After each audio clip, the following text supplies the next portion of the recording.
Mayong hapon, ang Butuan o News Update sa Butuan City Public Information Office.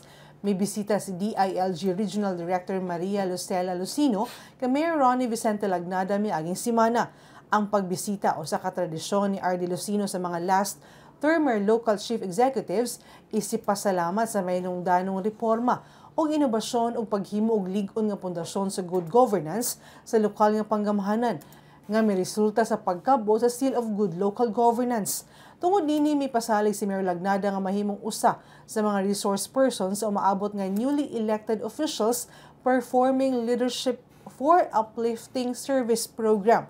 Pinaagi ni ini mahasa ang kapasidad sa mga bag-ong napili nga mga opisyales nga mo perform mahimong leader aron makabot ang mga tinguha sa maayong local governance ug mapalambo ang service delivery. Og mga updates ng adlaw, alang sa mga updates, i-follow yung like ang official Facebook page, TikTok, Instagram, o subscribe sa YouTube channel sa Butuan City Public Information Office. Ako si Charmaine Awitan. Daghang salamat.